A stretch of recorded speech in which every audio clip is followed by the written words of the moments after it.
the president passing on the opportunity to weigh in on criminal charges for Trump org and Allen Weisselberg. But he did say that on the Supreme Court decision on voting rights, I don't know, he seemed to say there was something with a remedy that he felt optimistic about, but he did not miss the opportunity to say that he was going to have a lot more to say and do about voting rights, including getting on the road. My sense of the Supreme Court decision was that federal voting rights legislation became more important and more urgent today after it, not less. Maybe you can clear all this up for me, Neil.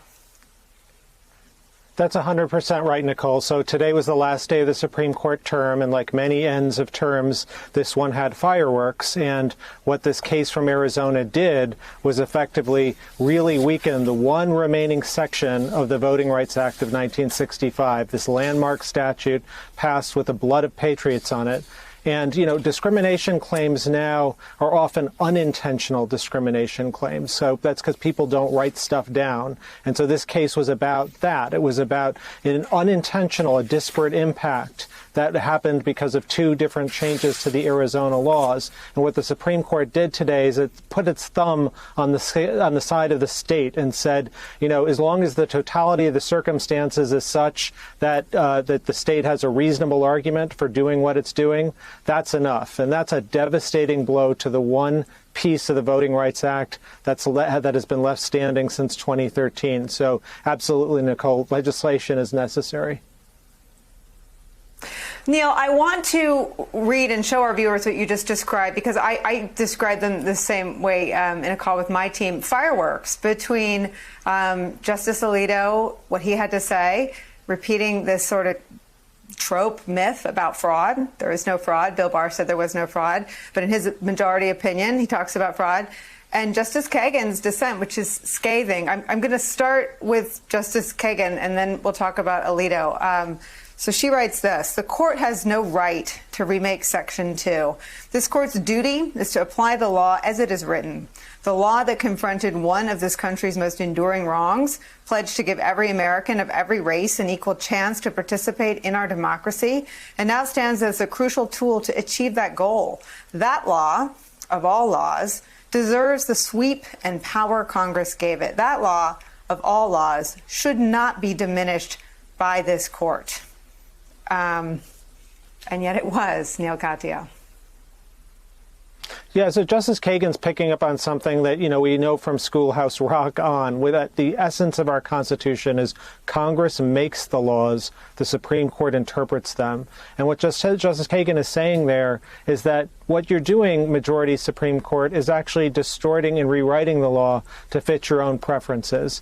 And let it not be said, you know, this was a case with major political overtones. Indeed, at the oral argument, the lawyer for the Republican National Committee was asked by one of the justices, why do you care about this Arizona case? Why does it matter? You should be against discrimination. And his answer was, well, you know, every single time one of these changes gets into effect, these voting changes, it benefits our team. It's additional voters to us. It's a, you know, zero-sum game. So, you know, there was a political piece to the case today, and as well as that legal piece. And I think one thing that is, you know, becoming increasingly clear with decisions like these, Justice Kagan is going down as one of, if not President Obama's greatest legacies. I mean, she is writing powerfully, consistently. She'll, you know, apply her methodology even if it gets to a result she doesn't like, but she has a lot of fidelity and a lot of power, and it's incredible to watch.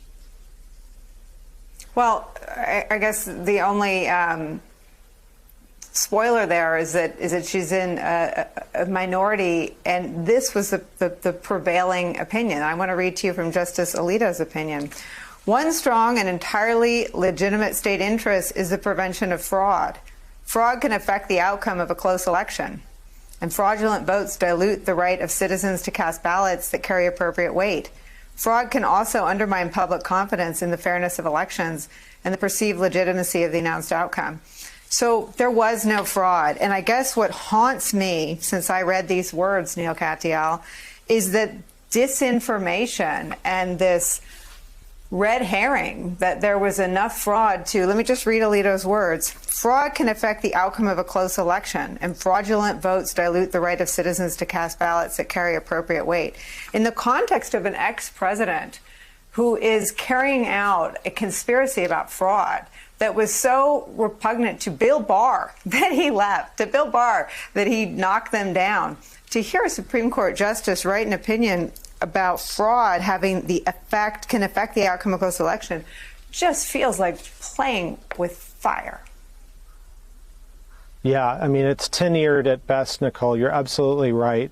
And I think it's notable that Justice Alito, as well as all the other justices, rejected Donald Trump's multiple attempts to try and interfere with the election under the guise of voter fraud. So I wouldn't read too much into that, but I do think it's dangerous rhetoric in a Supreme Court opinion, because if you're now one of the state legislatures that's trying to disenfranchise voters, you now get to read part of Justice Alito's opinion, a majority opinion of the Supreme Court, and point to that language and say, see, we need this restrictive voting thing or that restricting voting practice or law and the like. And the bottom line is today's decision is going to have to catalyze the Voting Rights Act bills that are right now pending on the floor in Congress, because what the Supreme Court decision did, it didn't just remove a tool that we've been using to prevent voting discrimination. It's also kind of catalyzed and encouraged new rounds of voting discrimination with that language, Nicole, that you just read about voting fraud. So the urge and need for